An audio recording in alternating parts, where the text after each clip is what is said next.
क्या आपका भी पेट खाना खाते ही फूल जाता है, छूने में टाइट लगता है और ऐसा लगता है कि पहले से थोड़ा बड़ा हो गया है? तो इसे आम भाषा में ब्लोटिंग या फिर अफारा कहते हैं। तो चलिए आज हम 5 प्रूवन वेज में बात करेंगे कि ये ब्लोटिंग की प्रॉब्लम क्या होती है और हम इसे कैसे खत्म करें। तो दोस्तों, फिट वाले भैया चैनल में आपका स्वागत है। आज हम बात करेंगे ब्लोटिंग पे, मतलब पेट फूलने पे। देखिए, ब्लोटिंग एक्चुअल में क्या होता है, जब हम खाना खाते हैं तो हमको पेट फूला फूला महसूस होता है, छूने में हमको लगता है टाइट टाइट लगने लगता है और फिर उसके बाद ऐसा लगता है कि हमें उल्टी हो जाएगी। तो देखिए, नॉर्मल भाषा में इसे ब्लोटिंग मतलब गैस या फिर पेट को फूलना ही कहते हैं। देखिए, जब ब्लोटिंग की प्रॉब्लम होती है तो हमारे बॉडी में कुछ सिम्टम्स हमें देखने को मिलते हैं। हमें पेट फूला फूला लगता है, पेट की स्किन टाइट लगती है, इवन पेट में क्रैम्प आने लगता है, अनवांटेड डकार गैस की वजह से आने लगती है, फार्ट भी समटाइम्स आने लगता है। तो ये सब की वजह से हमें ब्लोटिंग वाली फीलिंग आने लगती है और लगता है कि अब इसका क्या ही इलाज हम करें। आप लोगों ने एक चीज नोटिस किया होगा कि हमें ब्लोटिंग की प्रॉब्लम अक्सर शाम को ही शुरू होती है। शाम में शुरू होने का मतलब ये होता है कि शाम को हमारी बॉडी में डाइजेस्टिव जूस बहुत कम सीक्रेट होता है, जिसकी वजह से फूड डाइजेशन में थोड़ी सी प्रॉब्लम आती है। तो देखिए, डाइजेशन जब स्लो हो जाएगा तो हमें ब्लोटिंग होगी ही होगी। और देखिए, ब्लोटिंग बहुत बड़ी कोई बीमारी नहीं है। ब्लोटिंग को देखिए, हम इजी वे में कुछ होम रेमेडीज हैं, हम उससे उसको ठीक कर सकते हैं और इसका आधा इलाज तो हमारे किचन में ही है। लेकिन ये जो ब्लोटिंग है, इसको बहुत ज़्यादा अवॉइड करना भी हमें थोड़ा सा प्रॉब्लम क्रिएट कर सकता है। देखिए, ब्लोटिंग को अगर हम बहुत अवॉइड करते हैं तो हमें आईबीएस जैसी बीमारी हो जाती है, अल्सरेटिव कोलाइट जैसी बीमारी हो जाती है और साथ में थायराइड भी हो जाता है। तो हम आज बात करेंगे कि ब्लोटिंग कैसे ठीक करें। देखिए, ब्लोटिंग का एक सबसे बड़ा मेन कारण होता है हमारे गट में जो बैक्टीरिया रहता है उसकी कम हो जाना। मतलब कि हमारे बॉडी में देखिए, दो टाइप्स के बैक्टीरिया होते हैं, गुड बैक्टीरिया होते हैं और एक बैड बैक्टीरिया होते हैं। जो गुड बैक्टीरिया होता है, कहीं ना कहीं उसे ही हम प्रोबायोटिक्स कहते हैं। ये हमारे बॉडी में डाइजेशन को बढ़ावा देता है। तो गुड बैक्टीरिया जब हमारी बॉडी में कम होने लगता है और बैड बैक्टीरिया बढ़ने लगता है, तो इस वजह से हमारे पेट में गैस होने लगती है, डकार आने लगती है और हमें ब्लोटिंग की प्रॉब्लम झेलनी पड़ती है। तो देखिए, गुड बैक्टीरिया को सबसे ज़्यादा बढ़ाने के लिए आप सबसे बेस्ट तरीका है कि आप जब भी ब्रेकफास्ट करते हैं तो उसमें आप दही का सेवन करें। जब आप दही का सेवन करते हैं तो देखिए, जो दही होता है उसमें भी एक टाइप के बैक्टीरियाज होते हैं जिसे लैक्टोबैसिलस कहते हैं। तो लैक्टोबैसिलस भी एक टाइप का गुड बैक्टीरिया, वो आपके गट हेल्थ को बहुत अच्छा करेगा और बैड बैक्टीरिया को कम करने में भी मदद करता है। तो देखिए, हमें दही खाना है, दही में हमें रिफाइंड शुगर का यूज नहीं करना है, वरना वो उल्टा जो गुड बैक्टीरिया है उसको वो कम करने लगता है। तो हमें दही में देखिए धागे वाली मिश्री का इस्तेमाल कर सकते हैं, गुड़ मिला के खा सकते हैं। तो जो इसमें का स्वीटनेस होता है ना, उससे ये जो गुड बैक्टीरिया होता है उनको बहुत बढ़ावा मिलता है। ये कह लीजिए कि उनको भी न्यूट्रिशन इसके थ्रू मिलता है। तो हमें गुड बैक्टीरिया बढ़ाने के लिए दही ऐड कर सकते हैं और बैड बैक्टीरिया को आपको कम करने के लिए ये बहुत ही ज़्यादा मदद करता है। और देखिए, जो बैड बैक्टीरिया होते हैं मोस्टली ये कैसे बढ़ते हैं, जैसे हम बहुत ज़्यादा जंक फूड वगैरह खा रहे हैं और साथ में मेडिसिन बहुत ले रहे हैं, जैसे कि मेडिसिन में एंटीबायोटिक्स ले रहे हैं और भी तरह तरह का पेन किलर। तो ये सब क्या करते हैं, हमारी बॉडी में गैस बहुत बढ़ाते हैं। जब हमारे बॉडी में गैस बनने लगती है या फिर और भी प्रॉब्लम होने लगती है तो हमें इससे ब्लोटिंग बहुत ईजिली होना शुरू हो जाता है। तो ब्लोटिंग को अवॉइड करने के लिए हमें फालतू के ड्रग्स वगैरह से दूर रहना चाहिए और स्पेशली जंक फूड से, क्योंकि इसमें इतना ज़्यादा फ्राई होता है कि फ्री रेडिकल्स बनते हैं और फ्री रेडिकल्स हमारे बॉडी में गुड बैक्टीरिया को मारने लगते हैं। तो हमें जंक फूड अवॉइड करना है। और देखिए, एक दूसरी चीज़ की मैं बात करूं तो वो भी सबसे बेस्ट सोर्स होता है गुड बैक्टीरिया को बढ़ाने के लिए। गुड बैक्टीरिया को बढ़ाने के लिए जो सोर्स मैं बता रहा हूँ सबसे बेस्ट होता है, इसे कहते हैं एप्पल साइडर विनेगर। ये मार्केट में आता है, जिसे हम सेब का सिरका कहते हैं। तो एप्पल साइडर विनेगर में प्रॉपर्टी होती है कि हमारे इंटेस्टाइन में गुड बैक्टीरिया को बढ़ाता है। तो इसे हम क्या करेंगे, 1 चम्मच 1 गिलास पानी में सुबह पी सकते हैं। 15 दिन तक आप इसको यूज करिए, फिर 15 दिन आप गैप दे दीजिए। मतलब आप शुरू के 15 दिन इसको पियेंगे, फिर 15 दिन गैप दे देंगे, उसके बाद वापस से आप 15 दिन तक इसको फिर से यूज कर सकते हैं। फिर आप नोटिस करेंगे कि आपकी बॉडी में गुड बैक्टीरिया बढ़ गए हैं, जिसकी वजह से आपका डाइजेशन बूस्ट होता है, मतलब आपका डाइजेशन दुरुस्त होता है और आपको पेट फूलने की प्रॉब्लम कम होने लगती है। फिर आप नोटिस करेंगे कि आपका पेट आपको फूला फूला नहीं लग रहा है।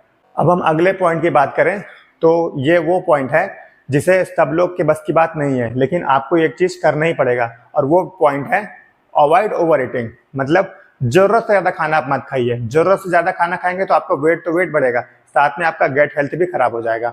तो आपको ओवर ईटिंग नहीं करना है, मतलब आवश्यकता से ज्यादा नहीं खाना है। देखिए, हार्वर्ड यूनिवर्सिटी के एक रिसर्च में भी ये बात पता चली है कि अगर हम जो भी चीज़ अपनी बॉडी में खाते हैं तो उसका जो मैसेज होता है, सिग्नल होता है, ब्रेन को 20 मिनट के बाद जाता है। अब सपोज करिए आपको भूख लगी है, आपने 5 मिनट के अंदर जल्दी जल्दी खूब ढेर सारा खाना खा लिया, ठीक है। तो देखिए आपने खा तो लिया, लेकिन जो ब्रेन तक सिग्नल जाएगा वो तो 20 मिनट्स बाद जाएगा। तो जब ब्रेन को सिग्नल ही नहीं मिला कि भाई पेट भरा है कि नहीं, तो आप तो ओवर खा रहे हैं, और आपको सिग्नल नहीं ब्रेन को मिला तो आपका पेट को लगेगा कि हम अभी खाली हैं, तो आप ओवर ईटिंग ज्यादा खा लेते हैं। और जब ज्यादा खा लिए तो आपको तो पता नहीं चला, और फिर 20 मिनट बाद जब ब्रेन तक सिग्नल गया, फिर ब्रेन को एहसास हुआ कि अरे भाई ये तो बहुत लोडेड हो गया। तो कहीं ना कहीं ये भी एक ओवर ईटिंग का कारण है। तो देखिए इससे बचने के लिए आपको क्या करना है, आप जो भी खाना खा रहे हैं उसको धीरे धीरे आराम से चबा के खाइए। इससे क्या रहेगा, ब्रेन से सिग्नल आपका मैच होगा पेट का, और धीरे धीरे आप चबा के खाएंगे तो भोजन जो आप खा रहे हैं, फूड खा रहे हैं, वो अच्छे से डाइजेस्ट हो जाएगा। और जब वो अच्छे से डाइजेस्ट हो जाएगा तो आपका कम खाने में ही पेट भर जाएगा, क्योंकि ब्रेन को प्रॉपर सिग्नल भी जा रहा है। तो आप नॉर्मली खा रहे हैं तो क्या होगा, आप कम खाएंगे, हेल्दी भी रहेंगे, और आपके बॉडी में ब्लोटिंग की प्रॉब्लम नहीं होगी। तो ये चीज आपको बहुत ध्यान देना है, अवॉइड ओवर ईटिंग, इससे बचना है। अगले पॉइंट की बात करें तो हमें ऐसी सिचुएशन नहीं क्रिएट करनी कि जिसमें हमें लंबे समय तक भूखा रहना पड़े। तो देखिए जब हम लंबे समय तक भूखे रहते हैं तो जब भी कोई खाना मिलता है तो हम उस पर एकदम शेर की तरह झपट पड़ते हैं, बहुत ज्यादा खा लेते हैं। तो देखिए ऐसा साइंस भी मानती है कि हमको लंबे समय तक भूख हड़ताल नहीं करनी चाहिए। आपको हर 2-2, 3-3 घंटे के गैप में थोड़ा थोड़ा सा मील लेना चाहिए। आप मील में हर्बल टी भी ऐड कर सकते हैं, थोड़ा बहुत नट्स ऐड कर सकते हैं, फ्रूट्स ऐड कर सकते हैं। तो आप ये खाइए तो आपका लंबे समय तक भूखे नहीं रहेंगे, जिससे आप खाने पे शेर की तरह टूट पड़े।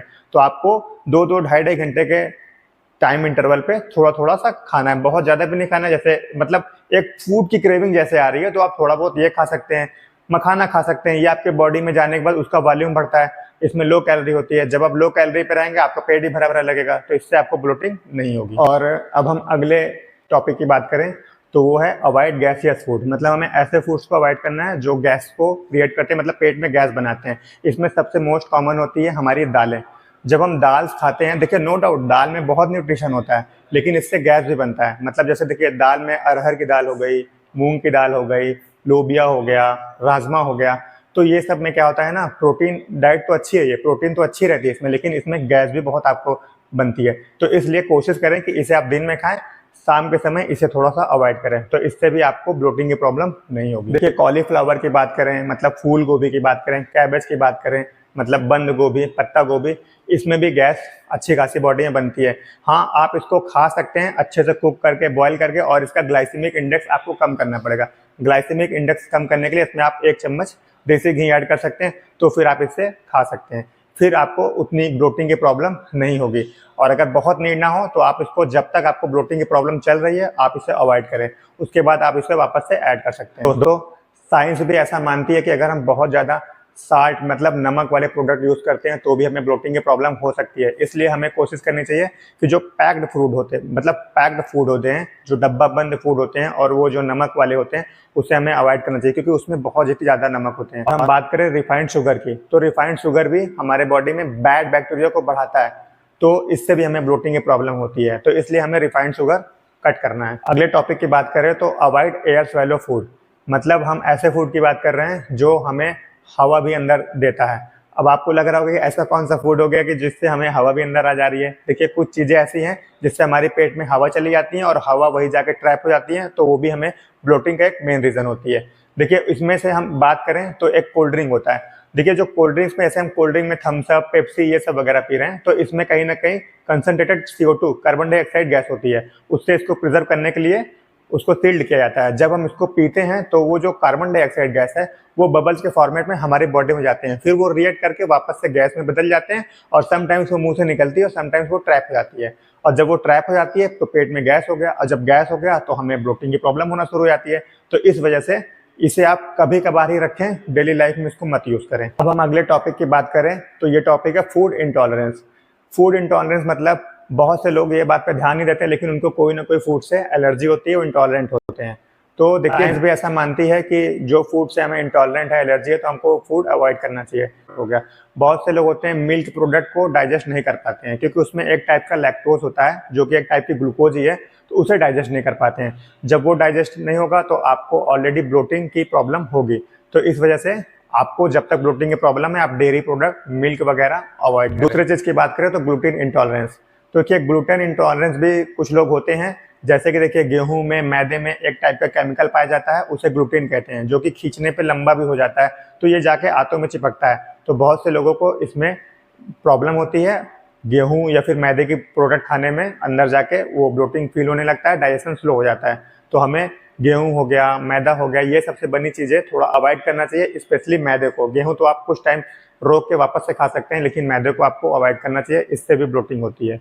अब देखिए हम सारी बातों को शॉर्ट्स में अगर बात करें जो मेन है, तो पहली बात हो गई, हमें अपनी बॉडी में गुड बैक्टीरिया को बढ़ाना है, बैड बैक्टीरिया को कम करना है।